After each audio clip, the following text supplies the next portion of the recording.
Wherever you are in the world, welcome to another edition of Jerry's Take on China. And today I'm going to describe what most Americans can't see about the protectionist and aggressive trade policies of the USA and how they hurt ordinary people. Some people, including many in my comment section, believe the US corporations are struggling. But nothing is further from the truth. US corporations are thriving, but US people are struggling. And as a result of that, so will Chinese people. But let me explain.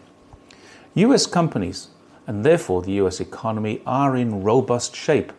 But the policies of moving businesses offshore to many different places, not just China, has impoverished the people they used to employ. If we look closely at American society since the 1970s, when they really were the richest country in the world and had the best infrastructure, we can see a steady decline since then. Whilst the USA is not growing with the same speed as in the past, it's definitely still growing, yet poverty is increasing, and with it, more problems such as substance abuse, homelessness, and crime. But at the same time, the GDP is getting larger and the country's wealth increases. The reason for that is the wealth is now being funneled to a very small group of people. The Walton family, for example, which owns Walmart and others, is the richest family in the world. Jeff Bezos, who owns the means of distribution, is one of the richest individuals in the world. Bill Gates, who owns the systems of management, and the Musk, Brin, Page, and Zuckerbergs, who own the means of communication and advertising, are all obscenely rich, while the people who work in shops, factories, hospitality, and warehouses live from hand to mouth. Many of them, according to US census reports, are doing 2 or 3 jobs just to make ends meet. Take a good look at US manufacturing now. The manufacturing of many products that people use has been sent offshore. People in the USA often blame China for hurting their economy, but the truth is, much of it goes to Mexico, with more than 13,000 US companies locating there since 1999.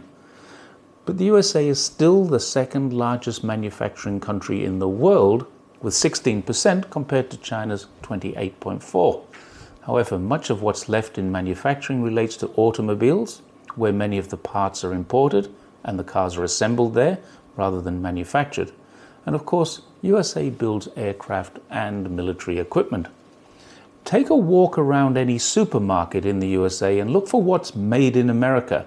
There's very little. But this isn't confined to the USA. Enter any supermarket in the UK, find anything made there. We can't. And the reason we can't is because the people manufacturing, selling, and distributing these products are all making huge profits by transferring the work to create these products to cheaper countries, while keeping the profit from them at the same levels or higher than when locals made them. How often do you see the words proudly designed in the USA, or engineered in the USA, or packaged in the USA? These words are to make us think we're helping US workers, but we're not.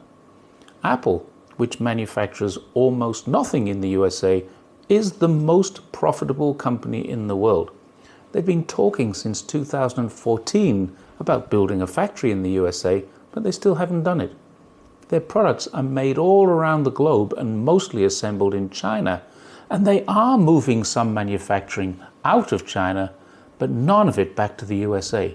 It's going to places like Vietnam, India, and Mexico because it's cheaper to do so, but the price of Apple still isn't coming down.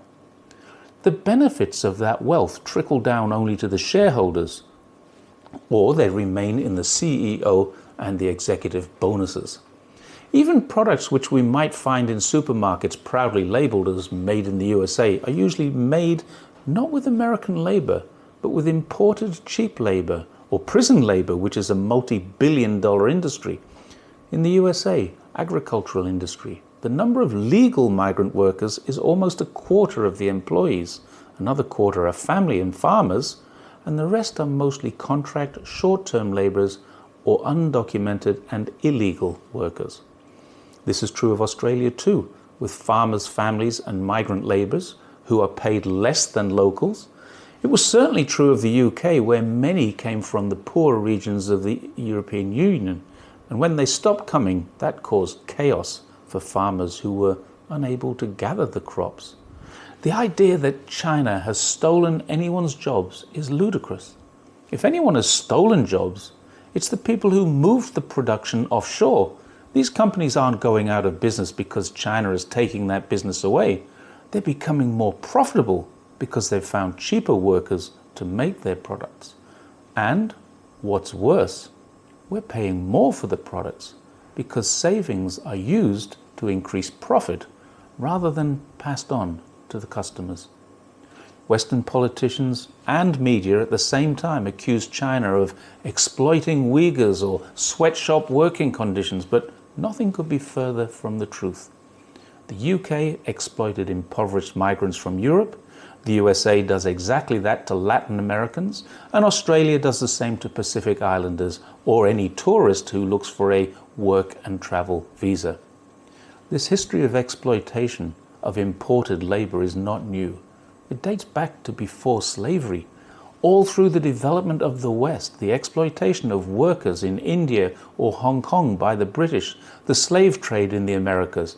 And if you ask any American, who built the train lines across America, they all know it was cheap Chinese laborers.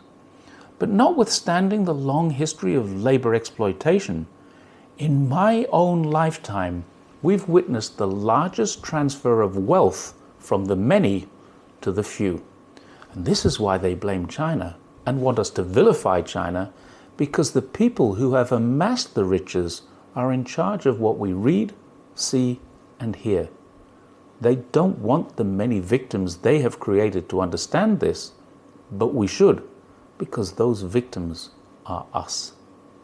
Thanks once again for watching Jerry's Take on China, and I'll see you next time. Don't forget, like, share, and subscribe if you haven't already. Bye for now.